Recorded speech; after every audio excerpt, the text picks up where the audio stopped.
Sam, before I turn you over to Nancy Buirski, who's going to be having a conversation with you, Mhm. you are both the recipients of the 2021 Hamptons Dog Fest Human Rights Award. So I have it here. Thank you very much. Thanks. That's wonderful. Thank you. Thank you. Film. Much. We'll get this to you, okay? Okay. Thank you. Congratulations. Thank you very much. All yours. Great honor. Hi, my friends Rex and Sam. It's so good to see you and be doing this conversation with you. Congratulations on your amazing film. I've been a great fan of this work and a great fan of yours. I'm going to steal one of Rex's first questions because I'm very curious to know how many people in the audience are tennis players. Okay, I would say about a third of the audience. I was going to shout that out. What? I was going to shout that out. Oh, I stole your thunder. Sorry. You know, Rex himself is a very fine tennis player, professional tennis player, and this is not the first film he's made on tennis. He's made two other films, one of them that I was involved with on Althea Gibson. And Rex, why don't you tell us how you've married these two parts of your life so beautifully? Well, on the one hand, I think I'm still trying to figure that out, but this film came about, I'd say I am the product of two tennis fanatics. I am the offspring of two tennis fanatics. So I was the little kid in the crib next to the tennis court on my parents' weekends. So I grew up pursuing that first at their behest, and then later I grew to like it myself more and had a love-hate with it through high school and college.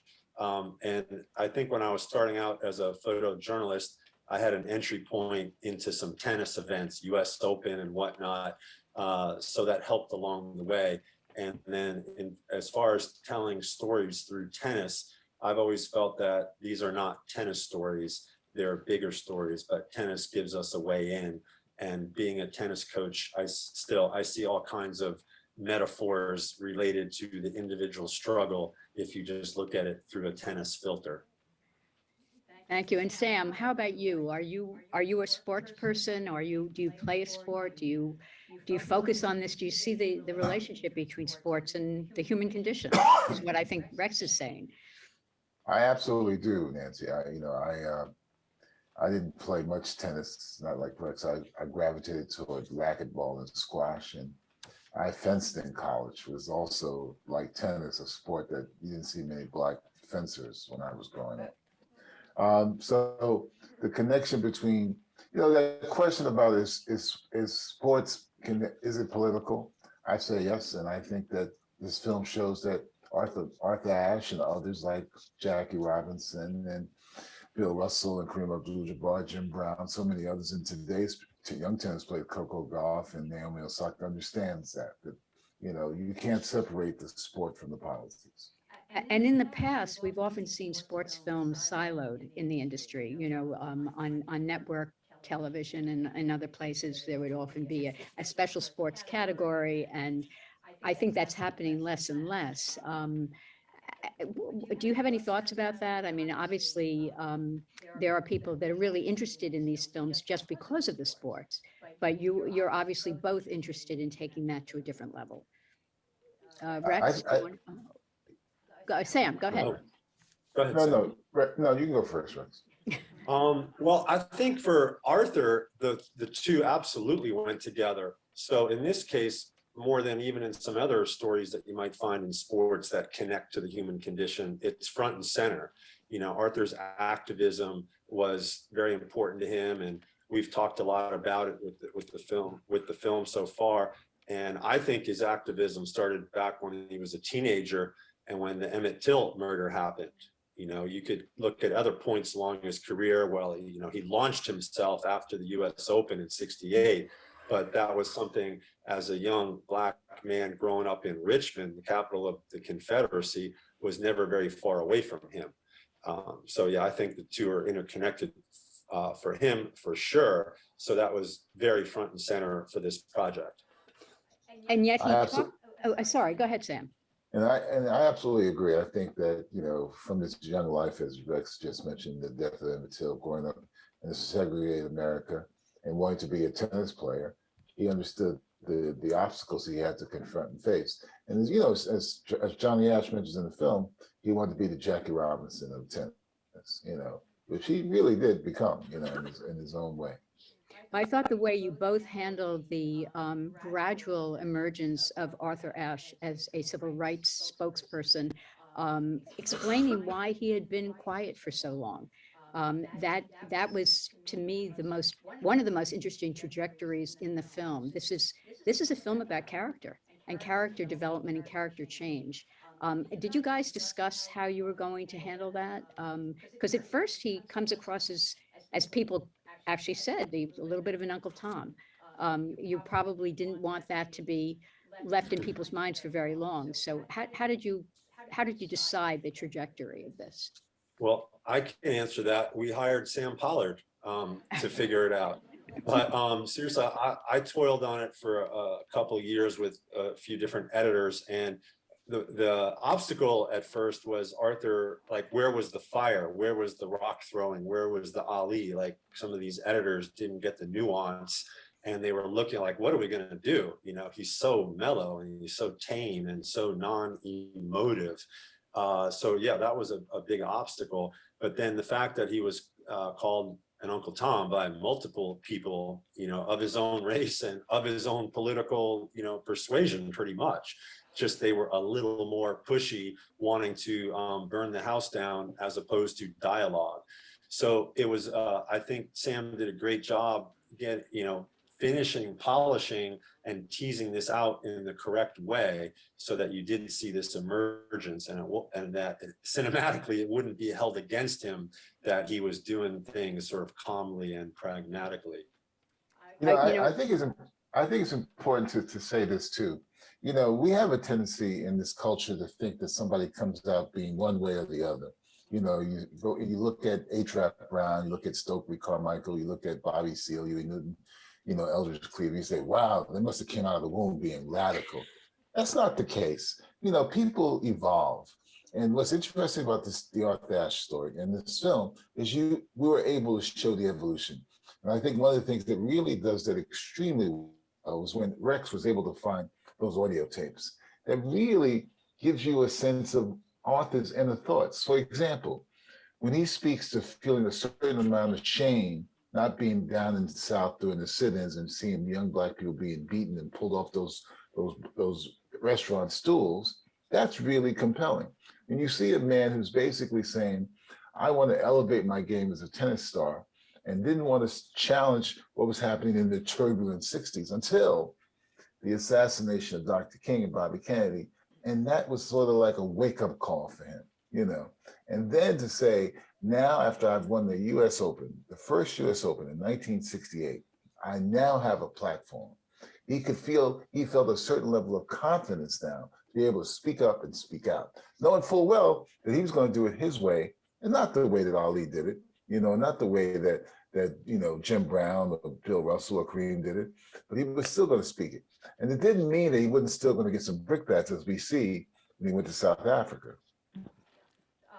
You know, Manola Dargis, in her review of the film, a very beautiful review of it, made the point that, you know, why had no one made this film before? That was the question she was asking when there are a multitude of films on Muhammad Ali, because he was so dramatic and he was so in your face, and he was, you know, you couldn't hide from the protest that was kind of engendered in his own physical being.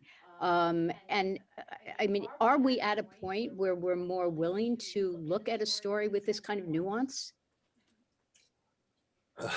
I guess you have to ask the audience is that, I mean, I'm only half, you know, serious, or half, you know, being sarcastic, because nuance is often lost and not maybe looked at by programmers or buyers, that they want something that kind of is either this way or that way. Like, what's the story? And the nuances of Arthur Ashe didn't grab everybody that was involved in this film along the way. They're like, where's the drama? You know? So yeah, I'm happy that you make note of that and call attention to nuance. Maybe nuance is making a comeback.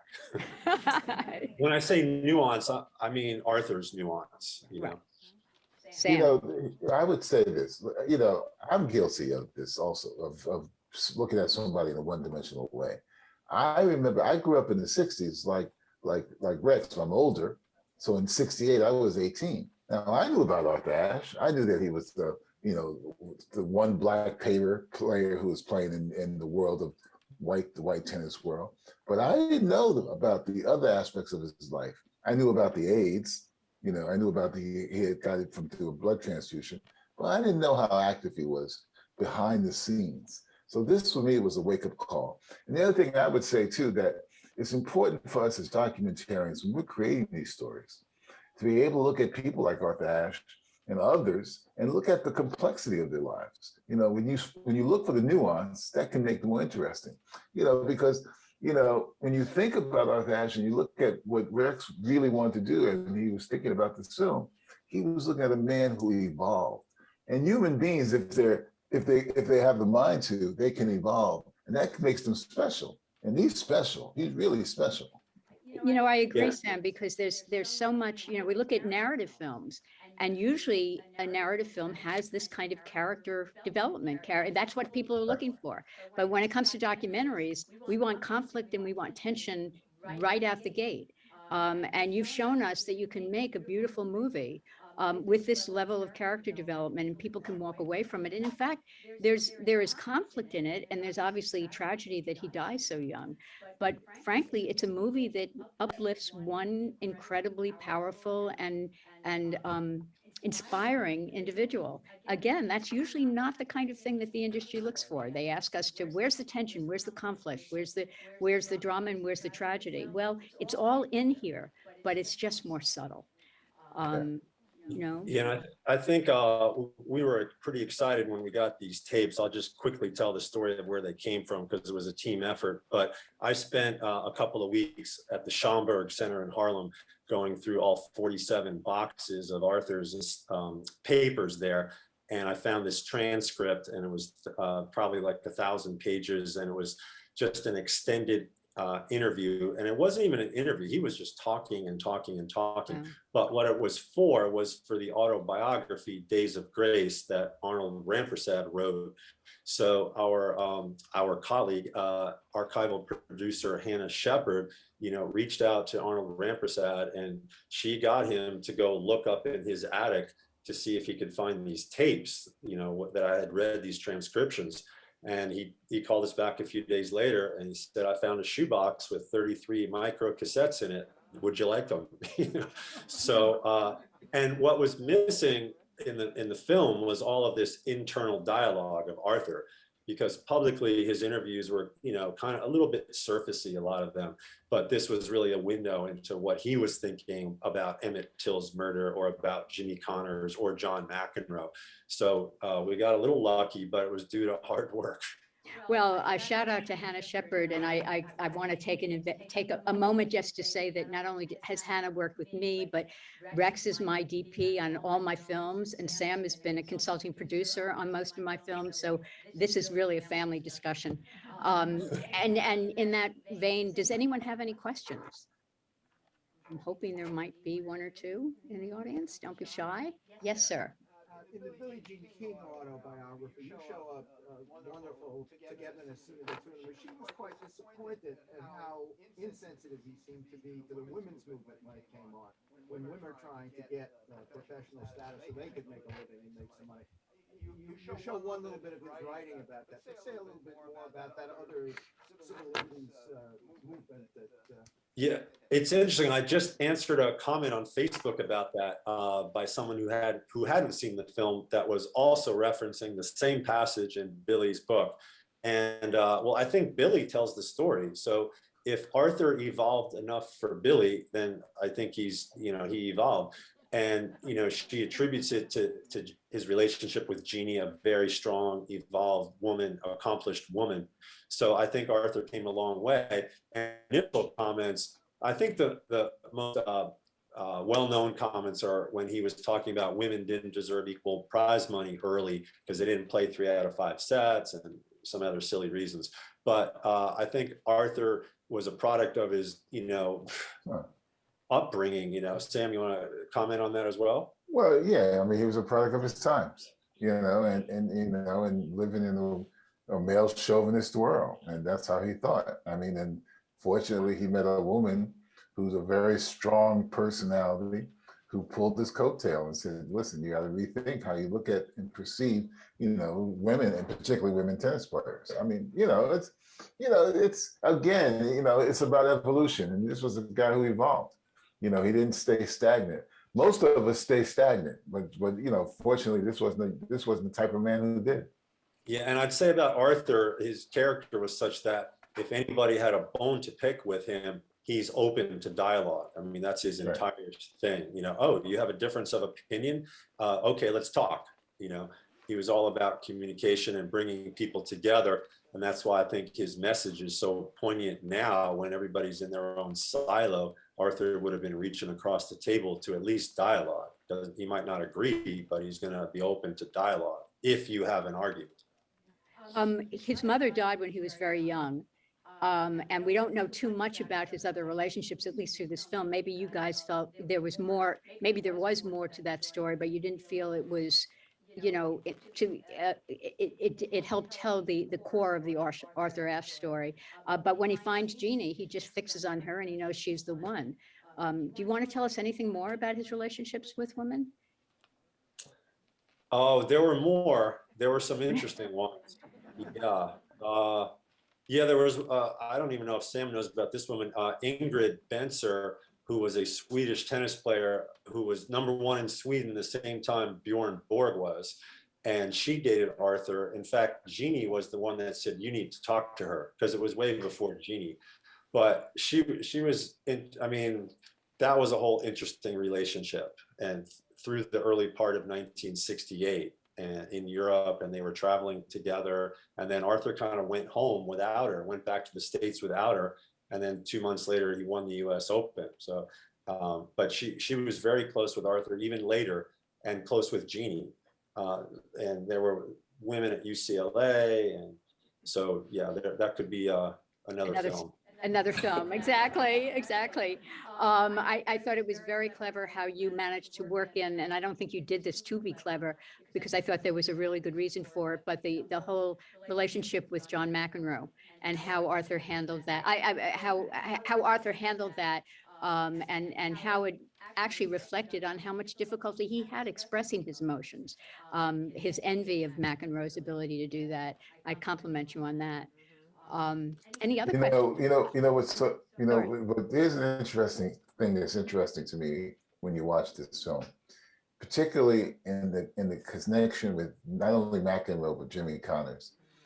Jimmy Connors in that opening scene says he wasn't going to be like, someone says the traditionalist. Arthur Ashe was the traditionalist, which is like, I every time I hear that, I kind of chuckle, because he was traditionalist. And Jimmy Connors is saying, I'm the radical, which is kind of an interesting irony. Here's the one black man who sort of made it tennis, and he's looked at as the traditionalist. Breaking through every barrier. Right. Yes. Did he continue to have any sort of friendship with McEnroe after that? Arthur? Oh, yeah. Oh, yeah, they were good friends. Like, I love their relationship. One of the things I found also in Arthur's archives were all these letters from tennis fans written to Arthur, captain of the Davis Cup team. Please, sir, you must kick McEnroe off the Davis Cup team. There were 25 of them that I read. But Arthur had a respect for John, one, because of his amazing talent, but John's got a lot of intellect and charisma and can put thoughts together. And so that was challenging for Arthur to see the good, not only for his Davis Cup team, but just to see the good in McEnroe. Can this guy reach his potential as a human being with me staying in the game rather than trying to banish him? And I know John had a lot of respect for Arthur because of his tennis ability, and they played some great matches against each other. but also because Arthur stood up to John. And a bully always respects the person who stands up to him, you know, and Arthur stomping out onto the court to get in John's face was unheard of, especially for Arthur, but for any coach, you know, to go yell at not yell, but go confront McEnroe face to face. I thought that was brilliant. So yeah, they had a complex, interesting, charged relationship.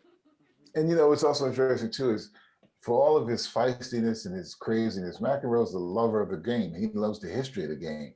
And we all know he became the captain of the Davis Cup team. You know, that's how much reverence he has for the game himself. And you can understand his respect for Arthur Ashe. Yeah, it's funny. John is probably the most loyal Davis Cup player in the history of American tennis, but he also had a very, very short run as captain and coach because he's not as good at that. But he was on it for a year. But nobody played more matches than McEnroe, or was a bigger proponent of it. Yeah. Well, this brings up another question. The matches in the film are beautifully shown, and you've kind of calibrated the effect of the matches very carefully against the evolution of him as Citizen Ashe. How did you deal with that? Was that difficult? Yeah, it was, because, you know, the challenge is just trying to figure out the balance. How much tennis and how much of the personal, political, historical trajectory. And quite honestly, when we first did a version of the cut after I came on, we didn't have the preliminary matches before those finals in the US Open and the Wimbledon final. But then we, you know, both from Rex and from Beth and Anna, the producers, they felt that we need to get some more of that tennis in. So we were able to weave some of that in. So it was always this little dance, you know, how much do you want to show the tennis, which is important to those who love tennis, but how much do you know that you can't put in too much? Right. This is that, you know, as I was saying to a panel a few weeks ago, last week when Rex and I were on a panel, you always are challenged as a filmmaker, and you know this too really well, Nancy, with you have to sacrifice, you know, to keep the story on a trajectory, keep it compelling, keep it dramatic, keep the audience engaged. If you decide to keep everything in that you like in a film, and I like a lot of things in my films, but I know that there's time that certain things has to go because I'm trying to keep the momentum going. I'm trying to keep the editorial pace going. So when the audience walks out, there's a sense of satisfaction. There's not a sense of, wow, that was a nice film, but it was really too long. You know, That and I think we all want people to leave the film knowing really what it's about. I've often had this conversation with Rex because I made a film on Sidney Lumet, who in his book talks about we have to decide what our film is about, and everything in that film has to serve that about. And he's not talking about what it's about in a plot sense, he's talking about it in an emotional sense. And that's, again, where I commend you, because I feel like the essence of this film, what this film is about, comes through in every scene. That's the word that I give Sam credit to, because we were talking about this on another interview, that the film has to leave the audience with emotional resonance. And Sam did a really good job of killing a few of my darlings because I fell in love with a couple more tennis matches. But we'll post them. Film, Rex. Semifinals of the US Open was great stuff. And I thought the level of play, as this tennis guy that I am, was a little stronger. There were more dramatic points, but it's hard to have the semifinals and the finals, you know, in a film that's not really about tennis. Right. Sam, were you going to say anything? All I was going to say is that, you know, one of the most important, the other important collaborator in this process is your editing and the editors.